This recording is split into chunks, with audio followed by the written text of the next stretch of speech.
Vous êtes au cœur de la mêlée sur Sud Radio, c'est le top départ des phases finales de cette saison 2023-2024 de Pro D2. Vous avez suivi les 30 journées de la phase régulière sur Sud Radio. On a vibré, on a pleuré aussi parfois pour certaines équipes. On a été emballé par le niveau de jeu cette saison, par l'intensité sur le terrain, par les scénarios magnifiques.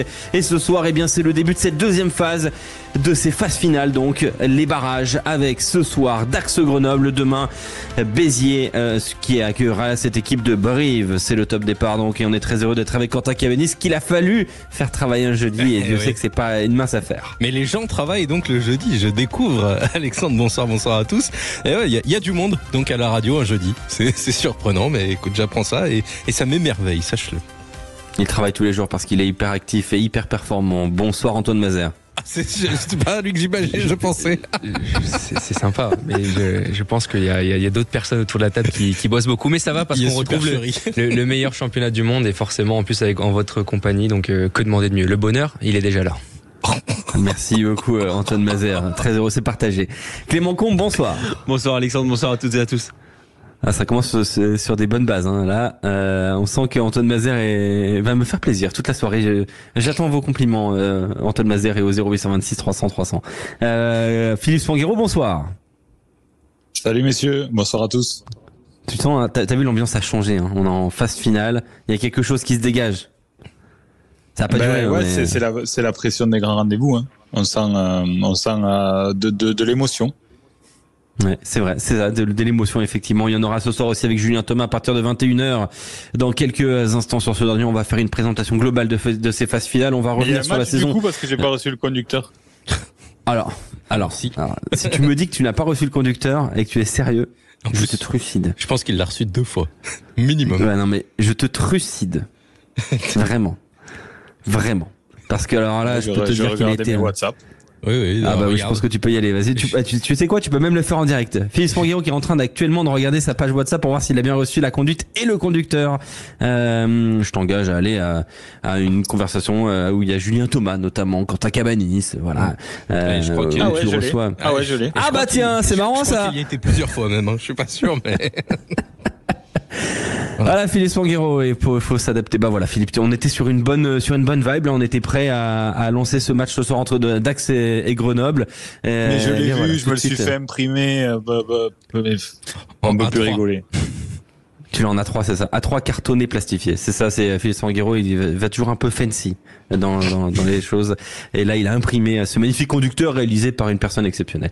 Quentin Cavanis. Oui. Non, c'est pas toi. Un point sur l'information. Il y a eu beaucoup de choses cette semaine. Et puis, il y a aussi l'avenir du top 14 et de la Pro D2 qui est éclairci jusqu'en 2032. D'ailleurs, on en parlera dans quelques instants avec Philippe Spanghero. Et oui, Alexandre, pas de surprise dans les droits TV du rugby. Le diffuseur historique du rugby français Canal+ a remporté mercredi l'appel d'offres des droits de diffusion du top 14 et de la Pro D2.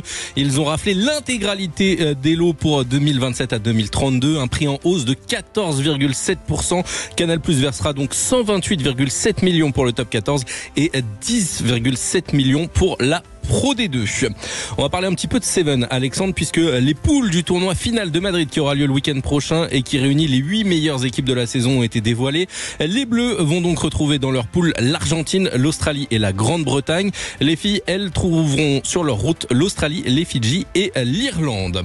Est-ce que vous avez déjà vu de la drague en direct, et même de la drague en direct via une interview? Et Oui, on a eu le droit, on en a beaucoup vu parce qu'on a eu la chance de pouvoir aller en soirée avec Quentin Cavanis. Ah ouais, tu sais, moi j'ai pas besoin de ça. En tout cas, c'est Hardy Savea sur Rugby Pass qui a dragué un petit peu beaucoup le Stade Toulousain et un certain Antoine Dupont. Il a dit: j'adorerais jouer avec Antoine Dupont, et à Toulouse ce serait plutôt cool, donc pourquoi pas le meilleur joueur de l'année avec un des anciens meilleurs joueurs du monde, ça pourrait faire une belle équipe. En tout cas, il y a un ancien du top 14 qui va stopper à la fin de la carrière, de la saison, sa carrière, c'est Simon Zebo, l'ailier ou arrière international irlandais du Munster qui est passé par le Racing 92, qui a annoncé qu'il prendrait sa retraite à la fin de la saison. La Pro D2 a connu un véritable succès cette année. À l'issue des phases régulières, la LNR a annoncé pas moins de 1 350 000 spectateurs. Un total, c'est un record historique, une hausse de 18% par rapport à la saison passée. Et sachez que c'est Vannes, messieurs, qui a eu la meilleure affluence de la saison. Et enfin, 7 mois après le mondial en France, France 2023, World Rugby et le ministère des Sports ont dévoilé les résultats d'une étude d'impact.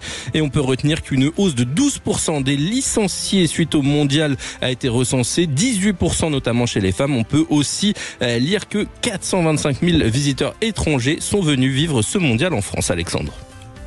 Merci beaucoup Quentin Cavanis. Tiens, première question Philippe.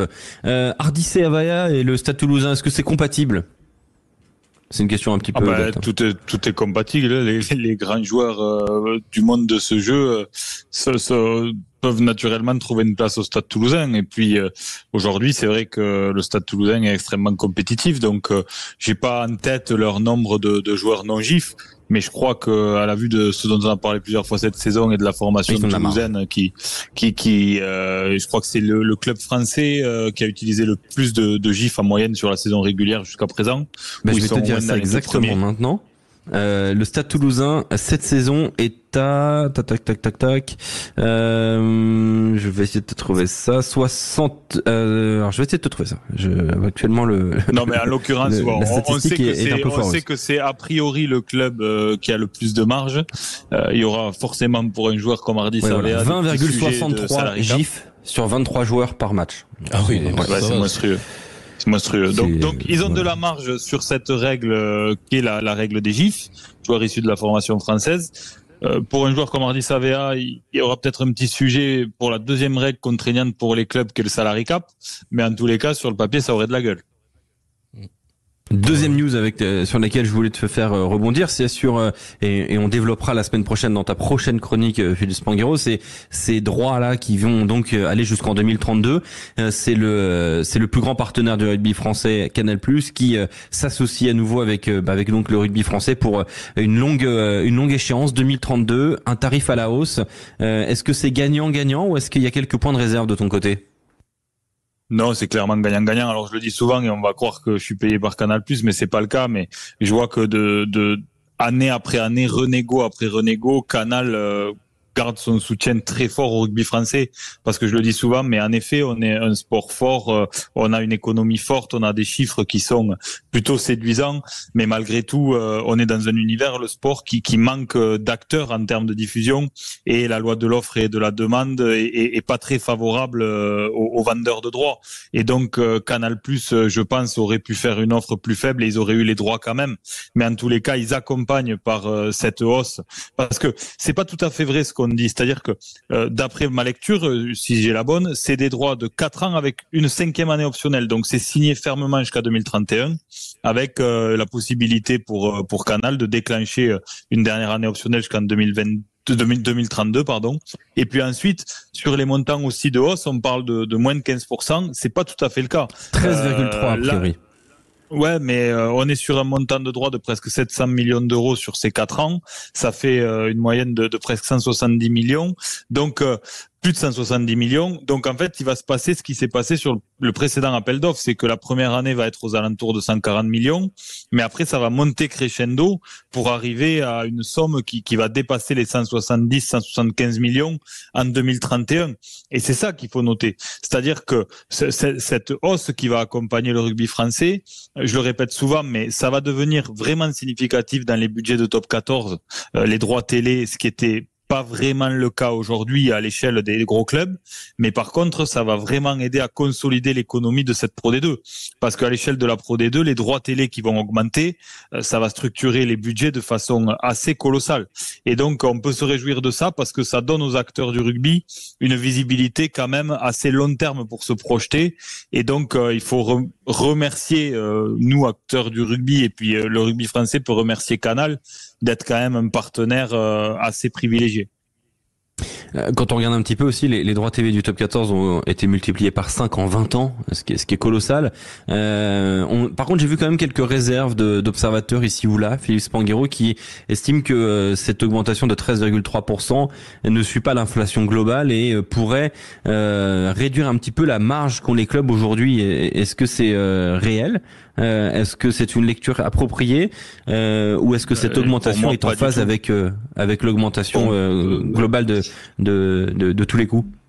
Mais il y a deux lectures. Soit on se dit, on est dans une vision idéaliste et on se dit, voilà la hausse globale de l'économie du rugby et il faut qu'un diffuseur suive ça.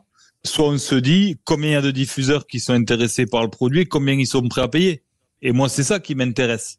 C'est-à-dire qu'aujourd'hui, je vais aller peut-être loin volontairement, mais est-ce qu'un acteur autre que Canal+ aurait payé plus de 100 millions pour les droits français ? Je suis pas sûr. Alors, a priori, il y avait eu 3 autres acteurs qui s'étaient rapprochés de la Ligue nationale de rugby, beIN Sport, Amazon et DAZN, sans jamais atteindre, ne serait-ce que approcher le montant de Canal+.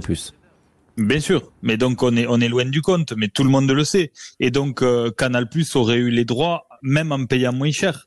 Donc on peut pas faire le procès à Canal+ de dire ils auraient dû faire une offre qui accompagne l'évolution du marché. Il faut déjà se réjouir qu'ils proposent ça et que sur l'appel d'offres précédent, ils aient proposé ça aussi.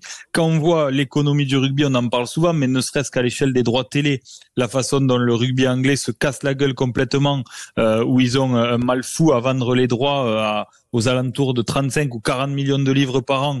C'est presque 4 fois moins que ce dont on parle nous. Donc voilà, je pense qu'il n'y a aucun procès à faire et il faut se dire aussi que peut-être, à l'inverse, l'économie du rugby doit devenir plus raisonnable dans les prochaines années.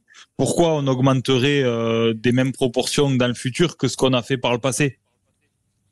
On n'a peut-être pas besoin. Bien sûr. Moi, je sais pas, mais j'en parle souvent, mais quand je vois l'économie mondialisée du rugby, est-ce que les salaires de joueurs doivent augmenter ? Il n'y a pas besoin.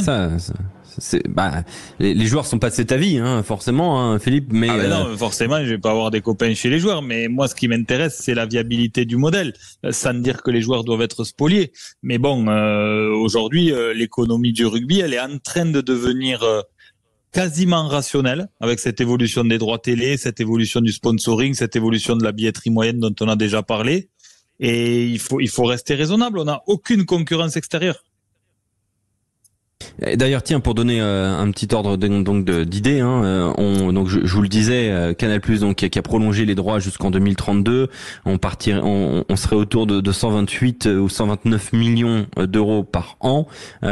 Pour vous donner un ordre d'idée, la première chip, donc le championnat anglais, c'est 42 millions sur la période 2021-2024. Donc ça va s'arrêter bientôt et ça va probablement et même très certainement être revu à la baisse.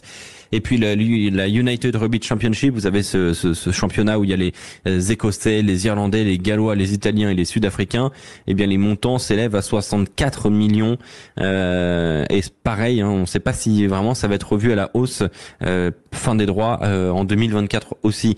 Donc oui, et c'est encore une fois, juste pour la parenthèse, ce qui avait permis d'avoir ce montant de droits pour l'URC, c'est en partie la façon dont ils ont pu préempter le territoire africain par l'arrivée des Sud-Africains, avec un acteur qui s'appelait Supersport, qui était une filiale de Canal+, et qui avait contribué à ce montant de droits sur la zone Afrique.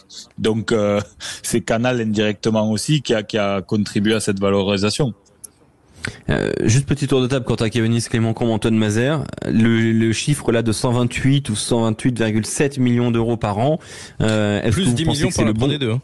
Plus 10 millions pour la Pro D2. Est-ce que vous pensez que c'est le bon tarif ? Est-ce que avec cet accord qui est historique entre le rugby français et Canal+, eh bien ça amène suffisamment de tranquillité ? Est-ce que vous êtes content de voir qu'il n'y a pas de concurrence réelle à Canal+, Quentin ? Au moins on sait quel traitement va être réservé au rugby, parce qu'on pouvait s'interroger, on pouvait être inquiet de voir le rugby partagé sur plusieurs plateformes comme le foot l'a été, où ça devient illisible, etc. Là on a la chance au moins de savoir que si on veut voir du rugby, on sait où faut aller. Sur un même abonnement on va pouvoir regarder et le top 14 et la Pro D2. Donc moi je suis quand même assez content que ça reste sur ces standards là, puisque le rugby est quand même plutôt bien traité. Et au niveau des sommes, on peut pas râler au niveau des sommes quand on sait que ça a été augmenté alors que rien ne les obligeait à le faire finalement. Antoine Mazer. Non, c'est vrai, quand on se met à la place du consommateur, c'est un choix qui est... T'as Canal, t'as tous les matchs. Ouais, voilà, c'est ça. T'as tout le match, et comme le disait Quentin, tu sais à quoi tu t'attends, tu sais à quel type de rencontre, d'avant-match, de produit qui est mis en valeur, tu veux avoir. Quand on voit la semaine dernière que essaye d'innover par rapport au rugby avec des petites séquences. En fait, il y a plus que le match de rugby aujourd'hui. Il y avait cette petite séquence avec Jeremy Ward où il y avait un micro. On peut vraiment être, il y a ce qu'on appelle une immersion, ce qu'on appelle ce qui est réservé, voilà, la fan expérience, pas dans le stade, mais à la télévision, elle est vraiment chaque année, elle évolue, et parce que ce groupe Canal+ a les moyens de le faire évoluer. Mais c'est vrai que le René Bouscatel le disait très justement que lorsqu'il est venu la semaine dernière au micro de François, Philippe et Johan, il le disait. Eux, ils ont raison. S'ils voient que le produit il évolue, s'ils voient qu'il y aura toujours repreneurs et que ils ont raison de faire augmenter les prix et d'arriver à ces prix-là. C'est pas choquant aujourd'hui de voir ces prix-là. Clément ? Je sais pas si j'ai grand chose à raconter quand mes deux autres compères argumentent aussi bien. Non mais je comprends la tranquillité pour l'ensemble des acteurs, pour le média Canal avec toutes ces équipes, pour les spectateurs, pour les téléspectateurs, pour les joueurs, les staffs aussi qui ont l'habitude d'avoir ces équipes autour d'eux toute la saison. Ça me rassure aussi au sens où on sait que René Bouscatel, il avait envie de faire un petit peu monter les enchères sans que ça explose, parce que il a bien vu. Pas faire la même erreur que la Ligue 1. Exactement. Il a bien vu ce qui s'est passé aussi avec le fiasco Mediapro et le foot français. Maintenant, c'est très bien le rugby sur Canal+, c'est très bien traité, ça tout le monde le sait. Un petit peu, pas trop rassuré pour la suite, pour le très long terme. De pas voir d'autres concurrents venir. Personnellement, moi, ça me satisfait de voir qu'il y a un sport avec un seul diffuseur historique et dont on a l'habitude. Maintenant, peut-être que pour amener une espèce de concurrence saine, ce serait peut-être bien aussi qu'il y ait un deuxième concurrent qui se porte volontaire. Sans chercher à faire exploser les prix, mais pourquoi pas amener un peu plus de concurrence. Un diffuseur public, par exemple. Pourquoi pas ? Pourquoi pas ? Il faudra aussi surveiller bien la Champions Cup et la Challenge Cup.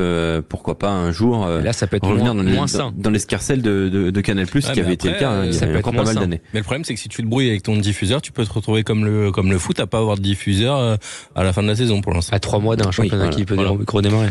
Oui, c'est ça. Dans un instant sur Sud Radio, on va parler justement de ce championnat sur Sud Radio. On va parler de la Pro D2. On va revenir sur la dernière journée, le multiplex qui avait été complètement fou sur Sud Radio la semaine dernière. Comment on en est arrivé là à ces phases finales? Comment on retrouve Aix et Vannes en attente des résultats, donc des barrages de Dax Grenoble et de Béziers-Brive. Vous allez voir, à l'image de la saison, ça a été encore une fois rocambolesque. À tout de suite. Sud Radio, au cœur de la mêlée, Alexandre Priam. Vous êtes au cœur de la mêlée sur Sud Radio et on est maintenant à 40 minutes du coup d'envoi de ce premier barrage de la saison 2023-2024 de Pro D2. C'est Grenoble qui reçoit Dax au Stade des Alpes et ce sera sur Sud Radio évidemment avec Julien Thomas. Mais comment? En est-on arrivé là avec ces barrages et ces affiches avec que des grands clubs? On évoquera dans quelques minutes, mais d'abord on va revenir sur cette dernière journée de championnat complètement folle. On va rappeler les résultats de la 30e journée parce que elle a tout conditionné, cette 30e journée avec des équipes qui à un moment se sont crues en phase finale, à d'autres moments ont été surpris par la douleur de ne pas y être au dernier moment, même parfois au-delà du coup de sifflet final. D'ailleurs, avant de vous rappeler tous les résultats, écoutez ce qui s'est passé complètement fou, c'était du côté de Brive. Les Biarros ont bien défendu les moules tout au long du match, mais là ça va être très très dur à arrêter et les 15 Corésiens qui vont se mettre dans le moule, il est inarrêtable ce moule corésien, ce moule blanc et noir, est-ce qu'ils vont y aller? Et l'essai corésien inscrit sûrement par Benjamin Boudot, l'essai du bonus offensif qui envoie Brive en phase finale. Ils rejoignent le top 6. Les Corésiens, quel effort! C'est toute la Corrèze qui a poussé, c'est tout le stade Amédée Domenech, ils ont poussé à 15 les Corésiens et c'est un essai marqué à la 82e minute de jeu, 32-10 en attendant la transformation. Ouais, incroyable fin de match, Quentin Cavanis. Nevers à un moment s'est vu en phase finale et puis Brive a volé le ticket au dernier moment. On rappelle les résultats, Quentin. Succès donc bonifié de Brive après la sirène 34-10 face à Biarritz. Valence Roman s'est imposé à l'extérieur sur la pelouse de Colomiers 23-14. Succès d'Aix-en-Provence face à Grenoble 44-20. Soyons Angoulême avait battu Béziers 30-16. Succès d'Aurillac face à Montauban 27-22. Mont-de-Marsan qui avait battu Rouen 38-31 pour rien finalement. Agen avait battu Vannes 27-22 et puis Nevers s'était imposé face à Dax 35-23. C'est vrai que ça avait été une journée complètement folle qu'on a vécue sur Sud Radio, Philippe Spanghero. Avant d'évoquer les phases finales, c'est quand même la dure loi de ce championnat où tu joues pendant 9 mois, 30 matchs et en fait ça se joue à 1 minute quoi. C'est à l'image un petit peu de ce qu'on a vécu toute la saison. Ouais, là, c'est assez terrible. Alors, c'est vrai qu'on en a parlé plusieurs fois avec des acteurs de ce championnat. Il y a des moments clés de la saison où tu te dis que il y a eu des points laissés en route et que ça aurait pu ne pas se jouer finalement sur ce scénario de la dernière journée. Mais malgré tout, c'est d'une densité incroyable. Et on le dit souvent, c'est vrai que c'est un championnat très long où tu n'as aucun moment de répit parce que le promu, on le voit cette année avec Dax, va jouer les barrages. Donc, tu peux pas te permettre de laisser souffler un peu tes cadres quand tu reçois un promu. Il y a aucune faiblesse. Donc, c'est ce qui fait que on aime tant ce championnat et qu'on a tant de plaisir à le commenter parce qu'il y a une incertitude qu'on voit très peu finalement à ce niveau-là. Et c'est vrai que quand on se dit qu'il y a 16 équipes, les 16 méritaient d'y être. C'est un peu cruel parce que par rapport à ce qu'elles ont montré sur la saison, il n'y en a aucune qui mérite vraiment de descendre. Moi, je dirais que vraiment la vraie déception de ce championnat, par rapport au ratio budget, qualité de l'effectif et ce qui va se passer sur ce match de barrage, c'est Montauban. Mais à part ça, il y a pas grand-chose et la très bonne surprise de Dax. Mais à côté de ça, c'est vrai que on s'est quand même pas mal planté en donnant notre top 6 en début de saison. Alors ça c'est vrai. Ça c'est vrai qu'on n'avait pas forcément imaginé ce genre de choses. Personne n'avait pensé à Dax. Personne n'avait pensé à Dax. Non, mais même, il faut saluer le retour de Grenoble parce que ça paraissait improbable. 2 sanctions successives, ils ont perdu 6 ou 8 points au total. 8. Mais on y reviendra sur le top 6 dans quelques instants, mais c'est vrai que la qualité globale de ce championnat est à mettre quand même en lumière. Année après année, il y a une progression. J'ai l'impression qu'on dit ça chaque année, mais c'est une réalité. J'ai quand même la sensation que ce championnat progresse, qu'il est de plus en plus attractif. Pour nous, il est magnifique à suivre et on espère que vous le vivez de très belle façon sur Sud Radio, vous aussi, auditeurs. Tiens, on écoute Pierre-Henri Boncamp, il était notre invité lundi. Pierre-Henri Boncamp qui revient justement sur l'attractivité du championnat. La Pro D2, elle a énormément évolué aussi. C'était une Pro D2 qui était semi-amateur il y a quelques années et qui est devenue complètement professionnelle aujourd'hui. Et les clubs s'équipent, les clubs travaillent bien. Les centres de formation sont énormément développés en Pro D2 aussi. Puis de nombreux jeunes ont compris que c'était un vrai tremplin pour eux de passer par ce championnat pour ensuite atterrir dans les plus gros clubs français et pour finir en équipe de France pour la plupart. D'ailleurs, les joueurs de l'équipe de France aujourd'hui sont passés par la Pro D2. Ouais, c'est vrai que cette Pro D2 qui est ultra formatrice, Félix Panguero, on le dit année après année, mais c'est vrai que couplé à la fréquentation des stades qui est en record, comme le disait Quentin, ce championnat qui est rugbystiquement en progression constante, des budgets aussi qui sont en progression. On dit que le top 14 va bien, mais la Pro D2 va très très bien aussi.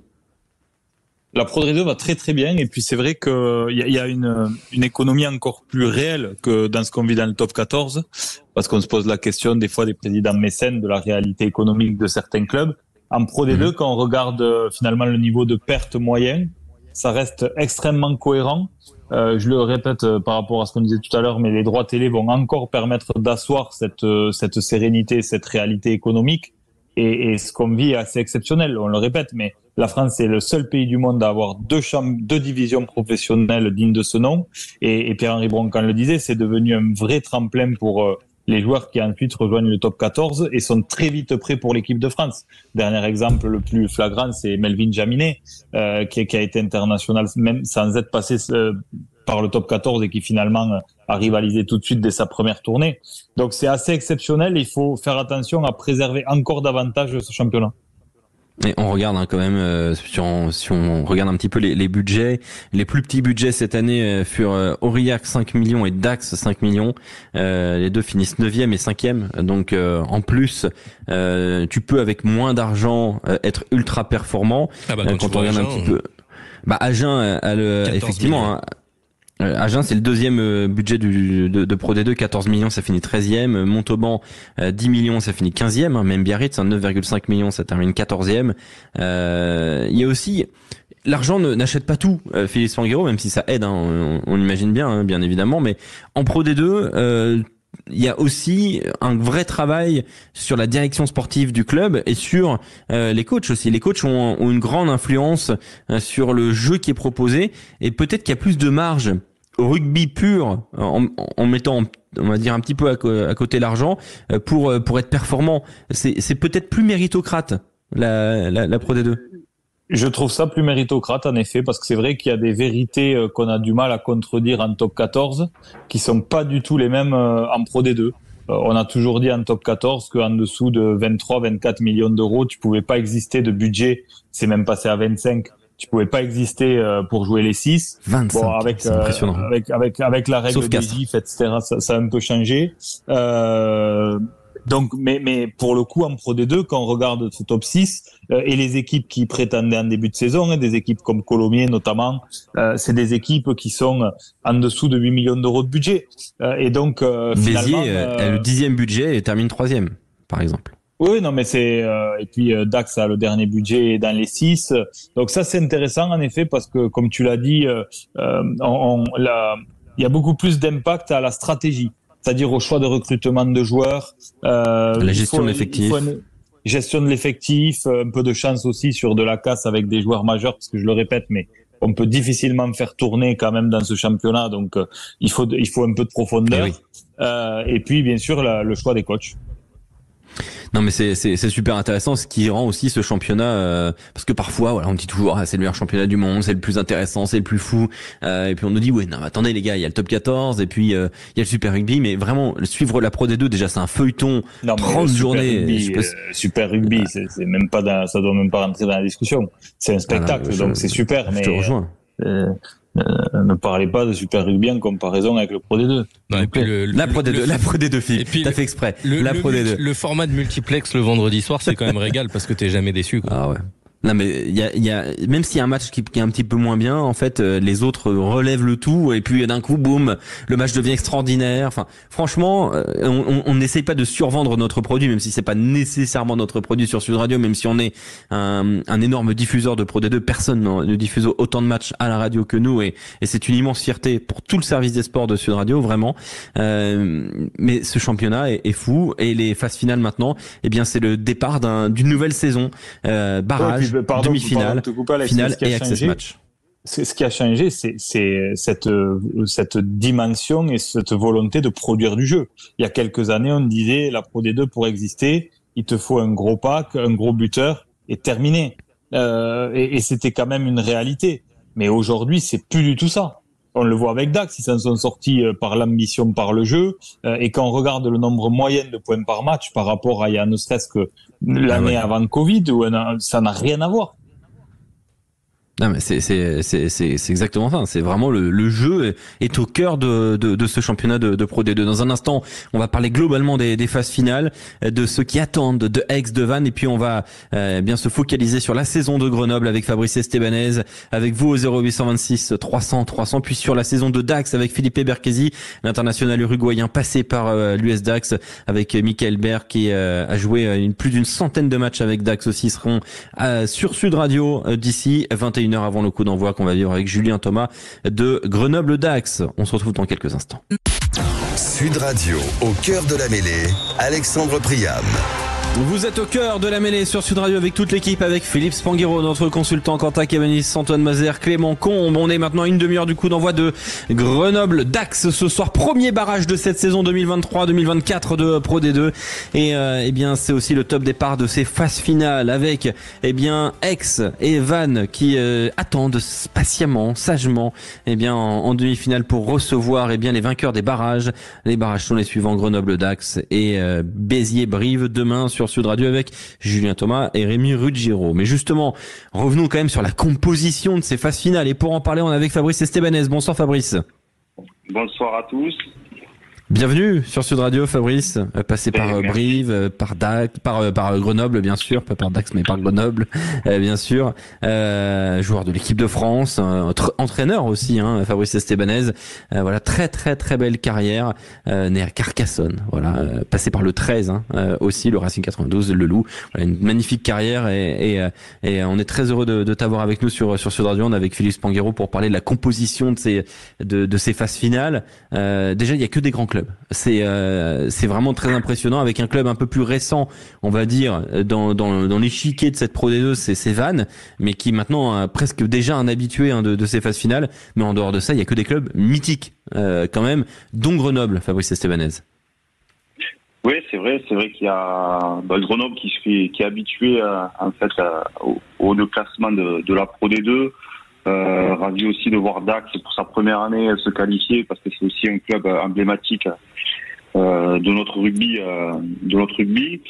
Et puis Brive aussi avec toute l'histoire et qui a été un grand club, qui a gagné des premières coupes d'Europe, et puis Vannes qui fait son bout de chemin depuis quelques années, et c'est toujours déjà un régal de les voir jouer et d'avoir aussi un club breton comme ça qui performe avec un stade en ébullition chaque fois, c'est super intéressant. Oui, c'est vrai qu'on parlait des compositions de ces phases finales. On mettait en valeur l'attractivité de ce championnat de Pro D2, Philippe Spanghero. Quand on regarde un petit peu quand même ceux qui seront présents donc dans ces phases finales, il y a des clubs champions de France. Il y a des clubs mythiques du rugby français. C'est clairement des monstres qui ont été immenses aussi en top 14 et il y a pas si longtemps. Non, je me faisais la remarque, c'est vrai qu'au début des années 2000, c'était des affiches de play-off de top 16 à l'époque. Tous ces matchs-là. Donc voilà, tout ça est allé vite. Mais c'est intéressant quand même, parce que on se rend compte quand même quand on regarde Béziers par exemple que l'économie et la bonne santé de ces clubs, elle est très corrélée à la performance sportive. Alors c'est toujours un peu dangereux quand on est dirigeant d'un club parce que on maîtrise pas tous les aléas et le sportif est capricieux. Mais c'est quand même super de voir à quel point l'engouement reprend vite et à quel point des gens qui avaient un peu déserté les stades reviennent dès qu'ils s'identifient à nouveau à l'équipe. Et puis pour revenir à Vannes, c'est magnifique parce que on parlait des audiences aussi et des affluences, plus de 10 000 spectateurs de moyenne en Bretagne pour le rugby. Ça montre qu'on a un pouvoir d'attraction de ce sport sur l'ensemble du territoire quand les clubs travaillent bien leur public. Et franchement, la performance, elle est assez exceptionnelle. Dans tous les sports professionnels français, y a tout un tas de grands sports et de grands clubs qui font peut-être pas 10 000 personnes de moyenne dans leurs enceintes à tous les matchs. Donc, on voit qu'il y a un potentiel et que ça se renforce là année après année avec notamment ces phases finales auxquelles on assiste là. Fabrice Estebanez, quand tu arrives à Gaillac, je crois que c'est en 2006 si je me trompe pas, et que Gaillac monte en Pro D2, c'est quand même pas exactement la même Pro D2 qu'aujourd'hui, hein. C'est un peu changé quand même. C'est le stade de la Bourrie à l'époque, ça s'appelait le stade de la Bourrie. Oui, c'est vrai que ça a un peu changé. Je vous écoutais tout à l'heure, mais c'est vrai que la Pro D2 c'est plus la Pro D2 il y a quelques années. Philippe le disait. Aujourd'hui, il faut avoir une équipe assez homogène avec bien sûr toujours des fondamentaux bien sûr solides, mais on s'aperçoit que si le jeu prend le dessus aussi sur, on le voit de toute façon, les équipes qui sont en haut aujourd'hui, c'est ceux qui jouent, c'est ceux qui osent et qui ont un rugby un peu plus complet que ce qu'on a pu connaître dans les années passées. Après aussi, je pense aussi, il y a quelque chose qui fait beaucoup, c'est aujourd'hui les stades. Tu parlais de Gaillac. J'ai une image, moi, quand Toulon est venu jouer à Gaillac, je me rappelle que Mourad Bodjelal, quand il est descendu du bus, il avait dit, mais c'est là qu'on va jouer, là, c'est dans le pré. Ben, ouais, c'est ici, ouais. Donc c'est vrai que les pelouses aujourd'hui amènent à ce que ça amène plus de vitesse, plus de jeu, même sous des conditions difficiles. Donc je crois que c'est un tout qui fait. Il y a aussi des entraîneurs qui sont focalisés un peu plus sur du jeu un peu plus ouvert avec je crois qu'aujourd'hui, si on prend le Stade Toulousain, je crois que tout le monde essaye de faire du Stade Toulousain, mais c'est difficile. Mais je crois que c'est une locomotive qu'on a devant qui nous montre tous les week-ends que souvent la réussite passe par le jeu. Ouais, c'est vrai que ce jeu qui se développe fortement dans ce championnat, toi qui est passé il y a quelques temps du côté de Bourg-en-Bresse, est-ce qu'il y a vraiment aujourd'hui un grand écart entre la nationale et la Pro D2? Est-ce que une économie peut vraiment tourner grâce juste à la présence d'un club en Pro D2, Fabrice Estebanez? C'est sûr, déjà économiquement, il y a des droits TV qui sont redistribués, ce qu'il n'y a pas de national. Est-ce que c'est 10 millions à peu près par an pour les clubs, pas seulement pour les clubs, mais bon, ça fait quand même un petit peu d'argent, quoi. Ça fait, ça permet déjà de. Oui, je crois que ça fait un peu plus d'1 million par club, ou quelque chose comme ça, qui est redistribué, et sur un budget, si vous êtes en Pro D2, sur un budget de 2,5, ça fait vite le double. Donc, et puis après l'attraction, vous parliez des audiences, de la retransmission aussi des matchs de Pro D2. Je crois qu'il y a un tout, et puis ce championnat est plaisant. Il est long aussi, hein, et puis il y a tellement de. On a vu encore cette saison avec Dax qui démarre mal et qui revient tambour battant. Grenoble, comptablement, sur le plan comptable, moins 8 points. Ils font preuve de caractère et puis ils reviennent. C'est vrai que Dax c'est une équipe qu'on n'attendait pas, et donc je trouve que c'est un championnat qui est hyper plaisant, et on prend beaucoup de plaisir à le regarder. Ouais. Ça c'est clair. Question Fabrice Estebanez, toi qui es donc passé de joueur à entraîneur, t'as connu ce genre de choses là. Là on a Aix et Vannes qui attendent, littéralement qui attendent. Alors ils attendent pas sur un transat à Saint-Trope, mais ils sont en train d'attendre quand même le résultat des barrages pour savoir qui ils vont affronter. Qu'est-ce qui se passe là dans ces périodes-là? Est-ce que tu t'entraînes à fond? Est-ce que c'est un peu, t'essayes d'alléger un petit peu la tension globale d'une phase finale? Comment ça se passe? Déjà, je pense qu'il doit être content d'avoir un peu de repos, parce que c'est quand même un marathon, la Pro D2. Après s'entraîner plus, non, parce que je crois qu'aujourd'hui tout ce qui est aujourd'hui c'est pas le arrivé en fin de saison, c'est pas le fait de s'entraîner plus qui va faire que tu vas améliorer quoi que ce soit, mais après ça va être beaucoup plus sur le plan stratégique, sur peut-être des petits détails, travailler sur la fraîcheur aussi, la fraîcheur mentale des joueurs, le fait de couper un petit peu aussi, ça va faire du bien, d'essayer de pas trop mettre de pression, parce que c'est vrai que aujourd'hui Aix et Vannes qui ont fait une superbe saison d'un côté, mais ceux qui vont avoir la pression après des demi-finales, donc non, je pense que c'est régénéré. Je crois que c'était l'entraîneur de Vannes qui disait que des membres du staff qui allaient à Béziers, donc on a les outils aussi pour le staff. C'est plutôt le staff qui va beaucoup travailler, je pense, pendant ces derniers jours là. Le staff justement, tiens, on va parler un petit peu de Grenoble. On est avec Philippe. Bonsoir Philippe, auditeur de Sud Radio, auditeur grenoblois qui est présent au Stade des Alpes. Me dit-on, Philippe, comment ça va? Bonsoir Alexandre, bonsoir à tous. Ça va super bien. On est là à un quart d'heure du début du match et il y a la pression qui monte de plus en plus ici au LPA. Ouais, on est avec Philippe, on est avec Fabrice Estebanez, avec Philippe Spanghero aussi.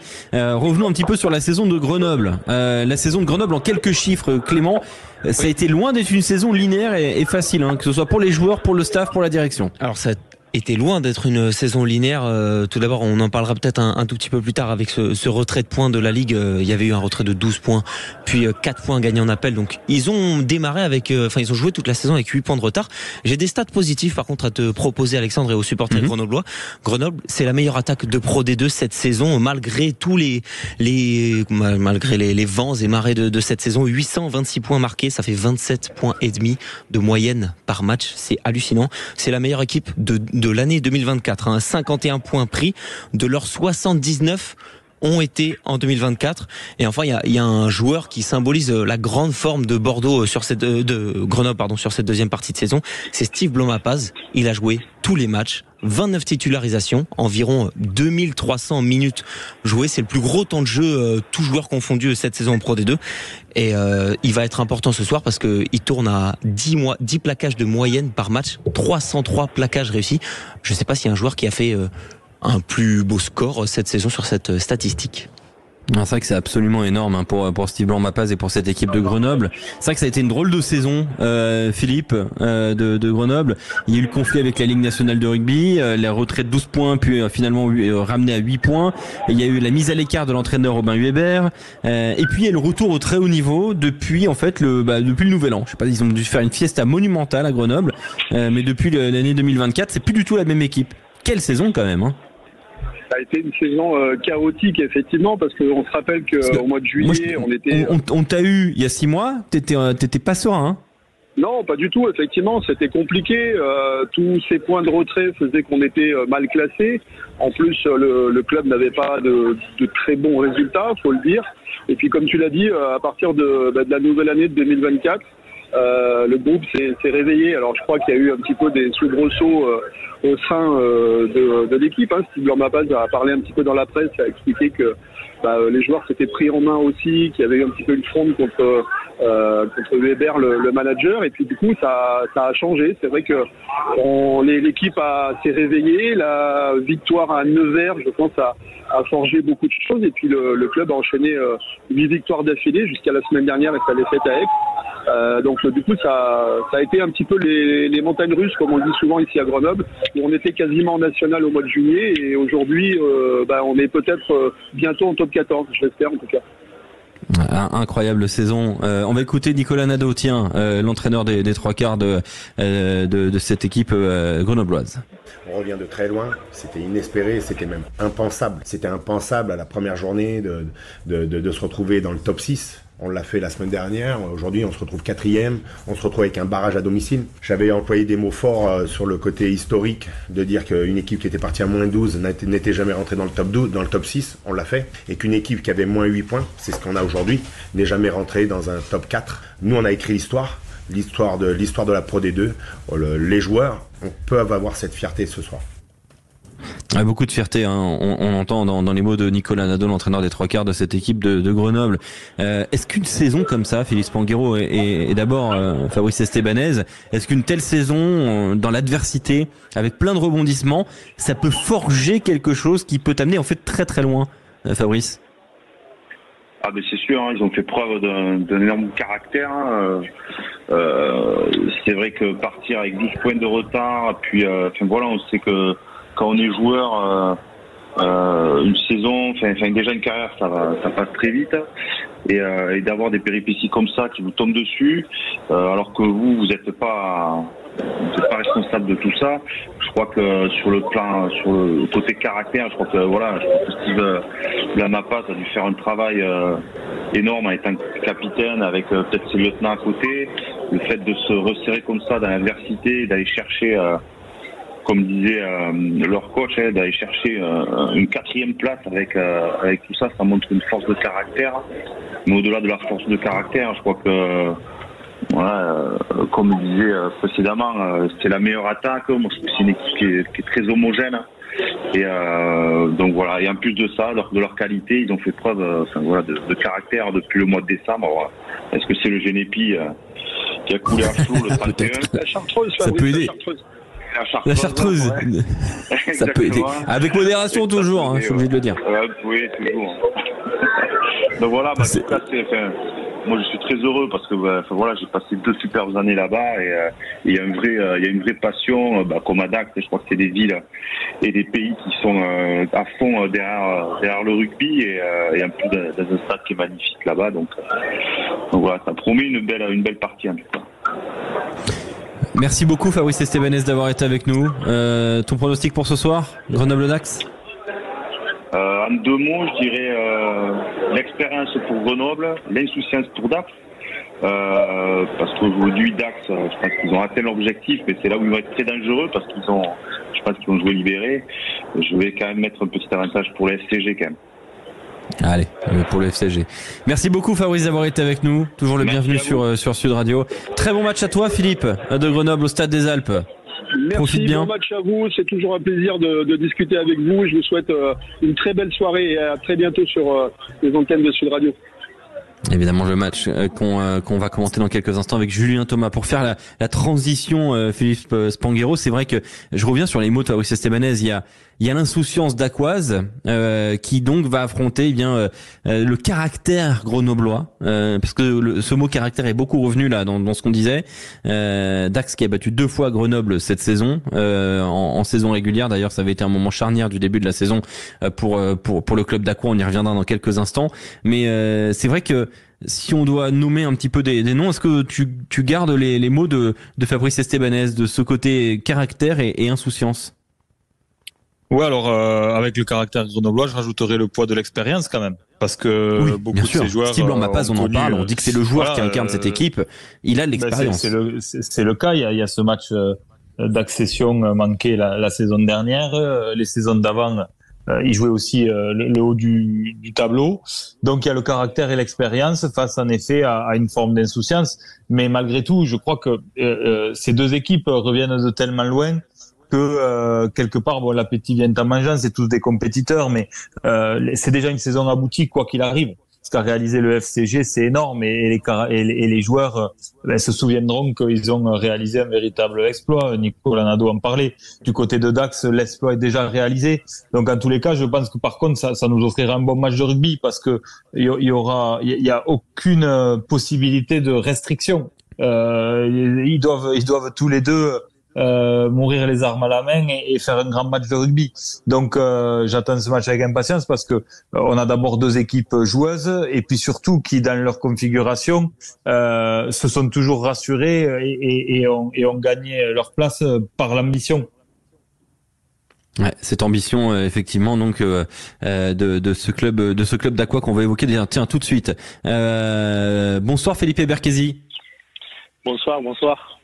Bienvenue sur Sud Radio, Felipe, joueur uruguayen, international uruguayen, la Coupe du Monde d'ailleurs il y a quelques temps, un passage à Chambéry en Pro D2, en national, enfin à l'époque en Fédéral 1, il y a eu Carcassonne ensuite, et puis il y a eu Dax entre 2017 et 2023, très belle carrière sur le territoire français, Felipe Berkesi.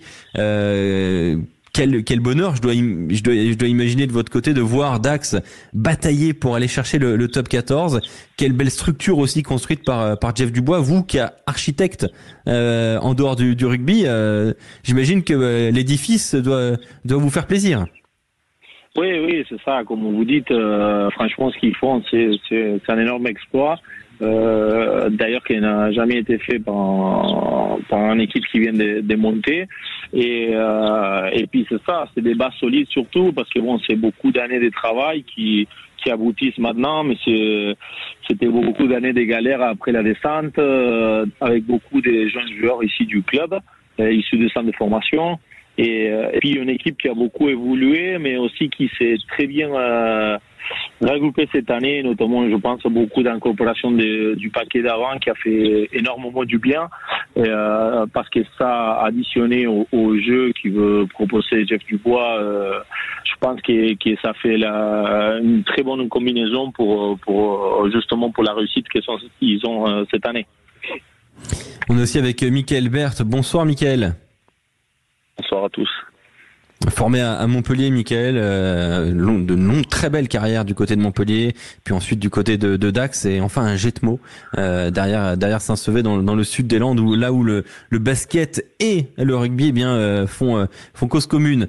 Michael Berthe, c'est vrai que Dax a parfois vécu en top 14, a vécu aussi en Fédéral 1 et en National, et là dès la montée en Pro D2, il y a cette réussite qui a fonctionné assez rapidement cette saison, qui a mis 2-3 mois, et puis derrière ça a roulé quoi. C'est devenu une évidence, Dax.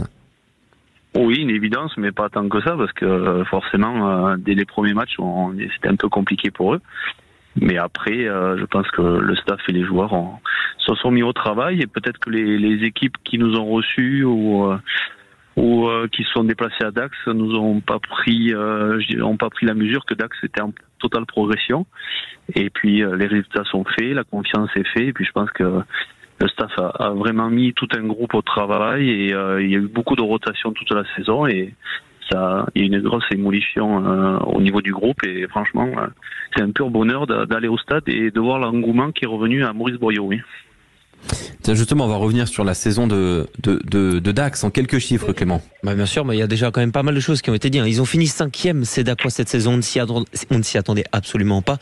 Et pourquoi? Tout simplement parce que c'était le plus petit budget du championnat, 5 millions d'euros seulement face à des gros mastodontes. Ils ont aussi, Felipe le disait à l'instant, c'est le premier promu de l'histoire à se qualifier directement en phase finale. Lyon avait fini 5e en 2002-2003, mais à l'époque, c'était seulement les 4 premiers qui se qualifiaient en demi-finale demi-finale directement. Il y a une deuxième stat par contre un peu plus négative qui va être importante pour ce soir. Dax, c'est la deuxième équipe la plus sanctionnée de Pro D2 en termes de cartons jaunes. 30 cartons jaunes et 3 rouges. Attention parce que c'est bien plus que toutes les autres équipes du top 6 et quand on sait l'importance de l'indiscipline ou de la discipline plutôt en phase finale, il va falloir que les Dacois évitent de prendre des cartons. On va écouter tout de suite Jeff Dubois, l'entraîneur de cette équipe de l'US Dax, qui revient donc sur le plus grand match possible à faire ce soir sur la pelouse du Stade des Alpes dans le soleil isérois. On écoute Jeff Dubois, il était au micro de Sud Radio. On va jouer Grenoble qu'on a battu 2 fois cette saison, mais là ce sera un match totalement différent. Je me doute qu'il vaut mieux se préparer et on aborde ça avec beaucoup d'enthousiasme et l'envie de faire le plus grand match possible. Ouais, ce match, c'est ce soir. Philippe Spanghero qui est toujours avec nous, notre consultant. C'était une magnifique saison avec une double victoire face à Grenoble, une double victoire face aux voisins landais qui faisaient figure un petit peu d'ogre dans ce département des Landes. Un jeu offensif et une équipe qui nous a beaucoup plu. Oui, qui nous a beaucoup plu et vraiment, je pense qu'il faut rendre hommage, bien sûr, à tout le club, mais au boulot de Jeff Dubois. Voilà, on a de grands coachs en France et Jeff en fait partie parce que ce qu'il a réalisé, c'est remarquable parce que il faut donner cette confiance aux joueurs, leur faire croire en leur capacité et dans le projet. Et je pense que Jeff a réussi ce pari-là. C'était pas évident. Et en tous les cas, je le répète, mais je pense que Dax fera un grand match ce soir et qu'on verra un très bon match de rugby. Philippe Berchesi, c'est vrai qu'il y a eu le choix de Jeff Dubois de garder 75% de l'effectif qui avait décroché la montée de National à la Pro D2. C'est un choix à la fois humain très beau et à la fois un peu osé aussi parce que il faut avoir entre guillemets les garanties que ces joueurs-là vont franchir un palier. Et ça a été le cas, Philippe. Oui, après c'est un choix réaliste aussi parce que vous le mentionnez tout à l'heure, c'est le plus petit budget de la Pro 2 et après aussi on parle de la bonne saison qu'on a réalisée l'année dernière avec des joueurs qui sont capables de jouer à la fois en national. Il y a beaucoup qui avaient surtout pas l'expérience en Pro D2 et je pense que là où ils ont été très forts, c'est là les joueurs qui sont rajoutés avec de l'expérience, notamment au niveau des Pro D2 et cette puissance physique que peut-être il manquait un peu à ces jeux ouverts qu'on a pu proposer en national. Donc là, on voit 2 paquets d'avant, comme vous le disiez tout à l'heure aussi, avec beaucoup de rotations. Et on a presque 2 effectifs avec le même niveau, ce qui a fait que ça a très bien tourné la machine. Et peu importe ce qui était sous la feuille de match, ils ont enchaîné les bons matchs. Et ça parle aussi de le bon groupe qu'il y a du premier au 40e joueur. Ah, superbe groupe effectivement. Tiens, pour parler de feuille de match dans quelques instants, on va récupérer Julien Thomas pour commenter le match avec nous. Julien Thomas, Michael Bert. Bon, je pense meilleur d'entre nous. Ouais, le meilleur d'entre eux. Je crois qu'en plus vous connaissez les deux, Michael Bert et Julien Thomas qui arrive dans quelques instants. Michael, toi je crois que tu as évolué en même temps que Julien à Montpellier. Oui, tout à fait. J'étais sur la fin et Juju était, on va dire, il est là, il t'écoute. Et l'éclosion, voilà. Ah ben il était temps que t'arrêtes, Michael, parce qu'il a fait le casse du siècle sur son premier gros contrat, donc il n'y avait plus grand chose pour les autres. Julien Thomas qui est avec nous. Il a fait sa carrière là-dessus. Ça va très bien, mais bonsoir, j'arrive au bon moment. Salut Mika, en tout cas, ça me fait plaisir de t'avoir. Et puis t'as arrêté trop tôt, c'est ça qui est la problématique, t'aurais fait le casse du siècle aussi alors, comme me dit Philippe. Exactement. Et j'ai trouvé une belle région, le sud-ouest, c'est bon à vivre aussi, t'inquiète pas. Non, il n'y a pas de problème, il n'y a aucun souci à dire que les Landes c'est plus beau que l'Hérault. Enfin, je veux dire, il y a plein de gens qui le pensent. Et ils vont différents. Les Landais. Les Landais le pensent par exemple. Philippe Berchesi, Michael Bert, la question importante, votre pronostic ce soir, est-ce que Dax peut réaliser ce qu'on pourrait signifier comme un exploit ce soir à Grenoble? Michael? Je pense qu'ils ont les armes pour, en fait, parce qu'ils vont arriver décomplexés là-bas. Comme on l'a déjà dit, c'est du bonus pour eux. Je pense qu'ils prennent beaucoup de plaisir sur le terrain et en dehors, ils en donnent énormément. Donc après, oui, ça va se jouer comme sur la discipline, sur les détails. Après, Grenoble est vraiment un club une équipe qui est montée vraiment très très en puissance ces derniers mois. Et je pense ça va être un match ouvert. Et vu le jeu que prône Dax, je pense que vraiment ça va être un super match, mais bon, moi mon cœur balance au rouge et blanc, donc même si j'ai pas mal de familles sur Grenoble, je pense que les Dacois peuvent créer la surprise, oui. En tout cas, dans les Landes, les oiseaux chantent. Philippe Berchesi, Dax ou Grenoble va s'imposer ce soir?